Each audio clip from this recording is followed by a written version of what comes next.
ಶ್ರೀ ಗಣಪತಿ ಸಚ್ಚಿದಾನಂದ ಸ್ವಾಮೀಜಿರವರ 82ನೇ ವರ್ಧಂತಿ ಪ್ರಯುಕ್ತ ವಿಶೇಷ ಚೇತನರಿಗೆ ಅಗತ್ಯ ಉಪಕರಣಗಳನ್ನು ವಿತರಿಸಲಾಯಿತು. ನಾದ ಮಂಟಪದಲ್ಲಿ ಹಮ್ಮಿಕೊಂಡಿದ್ದ ಕಾರ್ಯಕ್ರಮದಲ್ಲಿ ಗಣಪತಿ ಶ್ರೀಗಳು ವಿಶೇಷ ಚೇತನರ ಬಳಿಗೆ ಹೋಗಿ ಅವರ ಆರೋಗ್ಯವನ್ನು ವಿಚಾರಿಸಿ ಸಲಕರಣೆಗಳನ್ನು ವಿತರಿಸಿದ್ರು. ಈ ವೇಳೆ ಆಶೀರ್ವಚನ ನೀಡಿದ್ದ ಸ್ವಾಮೀಜಿರವರು ವಿಶೇಷ ಚೇತನರನ್ನ ನೋಡಿಕೊಳ್ಳುವುದು ಒಂದು ಪುಣ್ಯದ ಕೆಲಸ. ಅವರನ್ನ ಇನ್ನೂ ಚೆನ್ನಾಗಿ ನೋಡಿಕೊಳ್ಳುವ ಶಕ್ತಿಯನ್ನ ದೇವರು ನಿಮಗೆ ನೀಡಲಿ ಅಂತ ಆಶೀರ್ವಾದವನ್ನ ಮಾಡಿದ್ರು. ಇಂಥವರ ಸೇವೆ ಮಾಡುವುದು ನಿಜಕ್ಕೂ ಪುಣ್ಯ. ಅವರ ಸೇವೆಯನ್ನ ಎಷ್ಟು ಶ್ಲಾಘಿಸಿದರೂ ಕೂಡ ಸಾಲದು ಅಂತ ಹೇಳಿದ್ರು. ದೇವರು ಇವರೆಲ್ಲರಿಗೂ ಕೂಡ ಆಯಸ್ಸು ಆರೋಗ್ಯ ಕೊಟ್ಟು ಒಳ್ಳೆಯದನ್ನ ಮಾಡಲಿ, ಭಕ್ತರಿಗೂ ಕೂಡ ಒಳಿತಾಗಲಿ ಅಂತ ಶ್ರೀಗಳು ಆಶೀರ್ವಚನ ನೀಡಿದ್ರು. ಶ್ರೀ ದತ್ತ ವಿಜಯಾನಂದ ಶ್ರೀಗಳು ಸಮ್ಮುಖದಲ್ಲಿ ಈ ಕಾರ್ಯಕ್ರಮಗಳನ್ನು ನೆರವೇರಿಸಲಾಯಿತು. ಇನ್ನು ನಂತರ ಶ್ರೀ ಗಣಪತಿ ಸಚ್ಚಿದಾನಂದ ಸ್ವಾಮೀಜಿರವರು ಈ ಪೂಜಾ ಕಾರ್ಯದಲ್ಲಿ ಪಾಲ್ಗೊಂಡಿದ್ರು.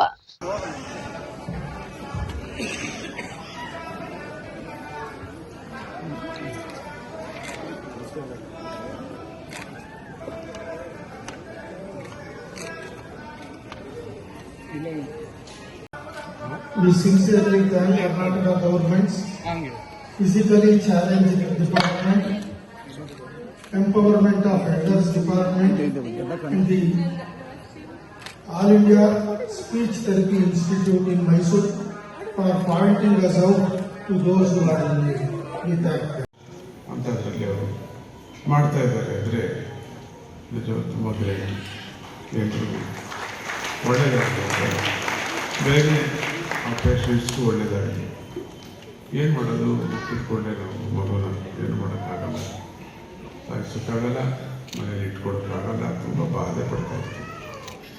ಹಾಗೆ ಗೌರ್ಮೆಂಟ್ಗೂ ಒಂದು ಥ್ಯಾಂಕ್ಸು, ಇಂಥದ್ದು ಕೆಲವು ಘೋಷಣೆ ಮಾಡ್ತಿದ್ದಾರೆ.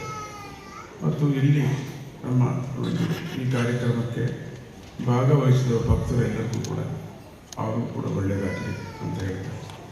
ಅವ್ರಿಗೂ ತುಂಬ ಚೆನ್ನಾಗಿ ಒಳ್ಳೆಯ ಮಕ್ಕಳು ಅವ್ರಿಗೆ ಹುಟ್ಟಲಿ ಅಂತ ಆಶೀರ್ವಾದ ಮಾಡ್ತಾ ಆ ಮಕ್ಕಳೆಲ್ಲರಿಗೂ ಕೂಡ ಆಶೀರ್ವಾದವನ್ನು ಮಾಡ್ತಾ ಇದ್ದಾರೆ. ಮತ್ತು ಪೋಷಕರಿಗೂ ಕೂಡ ಧೈರ್ಯ ಬರಲಿ, ಹಾಗೆ ಕಾಪಾಡೋದಾಗಲಿ ಧೈರ್ಯ ಬರಲಿ ಅಂತ ಅವರನ್ನು ಕೂಡ ಹರಿಸ್ತಾ ಇದ್ದೀನಿ. ಜೈ ಗುರುದತ್ತ ಶ್ರೀ ಗುರು.